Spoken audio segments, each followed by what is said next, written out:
Well, aloha campers, it's Pastor Mark coming at you right from the small tent that we're calling Small Tent Revival.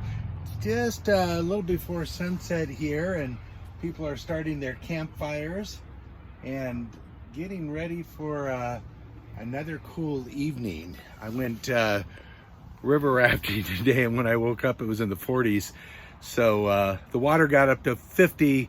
But it was a cool morning to start here. Hey, I've been having a wonderful trip, and thank you for your comments and your love and prayers. And I wanted to take a few minutes to comment on this verse that's in the email that you're receiving this link from. Most of you should be anyways. And it's at the beginning of Exodus. And it struck me as I'm driving around all this beautiful scenery and the creation of our Lord. And I'm watching... Well, I'm taking a break from most of the news, so I understand there's been some activity this week, but I've heard about maybe a total of 20 seconds of it, which is my plan until I get back. But with all the activity in our world and the craziness that we talk about so often, I come upon this verse again in Exodus. It's the way that the book actually starts. And as Exodus starts, it gives a little genealogy of the descendants. And then it reminds us that Joseph died, and there's a great mourning time. And by the time you get to the 8th verse, and consider this, all that took place in the last several chapters of Genesis is about Joseph. And we know his story, we've studied it many times. But by the time you get to verse 8 in chapter 1 of Exodus, it says, there arose now a king, a Pharaoh, a new leader arises, who knew not Joseph. That is such an in-your-face statement to me.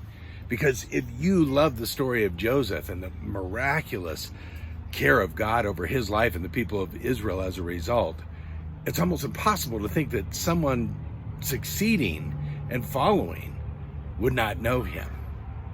It's interesting how that works, isn't it? I think if I was going to put a title on a newspaper, on a blog, describing today's events, I would say there arose a leadership in America that knew not God. Because all around us, it seems, and sadly even in some churches, it seems that people have forgotten how God has blessed this country. And people have forgotten God himself. And they refer to him as non-essential or insignificant or even non-existing.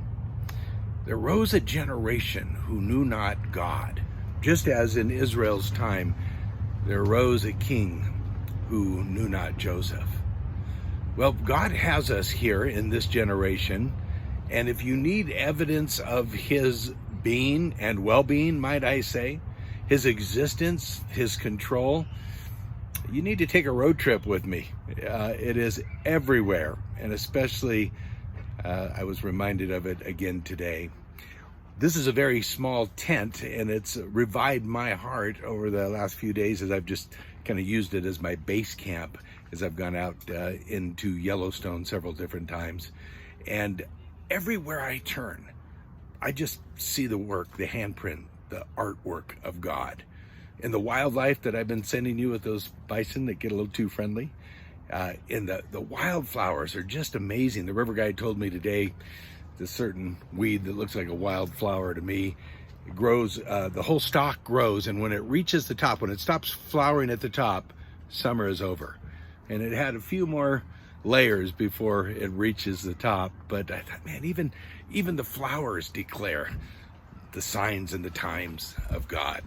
So my heart is revived in this small tent revival, and yet I'm coming back to reality slowly. I'm going to need your advice on one thing, but slowly I'll come off the mountain and I'll bring this tent, which almost blew apart when I came back today. They had a couple little windstorms and it bent the frame a little bit, but it's good. And I'm going to enter back down and know that I'll have the radio on and know that I'll hear more things. And I will acknowledge that there has arisen a leadership that knows not Joseph or his God. But this is the generation and this is the time that God has established for you and I to live to celebrate, to praise, to proclaim, even in the midst of difficulty. And we're going to do that this Sunday as well, and I sure look forward to seeing you. I've got an option when I leave here in the morning. I'm going to pack up.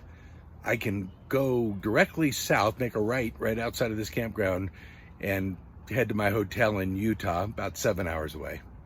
Or I can re-enter Yellowstone and go past Old Faithful Turn and go down to the Grand Teton exit in the southern part of the park of Yellowstone. So all in favor that says add a couple hours to your trip and go through the Tetons, say aye. I hear that, thank you. I just needed confirmation. And I'd have some more pictures for you by the time I get home as well. I've also added a little link here on the email anyways. I ordered one picture, just a solo picture of the river raft adventure, and they sent me a Google Drive link. And when I clicked it, there's 20 pictures. So I can't divide it. I just copied that link and attached it to the email. So you're gonna go river rafting with me if you click that link, and there's about 20 pictures, and you see the nice family that I met from Iowa as well. God is in control. There is no other. Hearts can be revived with tents and without tents. And as a result of knowing and pressing in closer to our God, I need to tell you, I'm excited not only to come back and see you, not only to be with you on Sunday, and a very special Sunday is before us as well, but also just to walk this journey with you.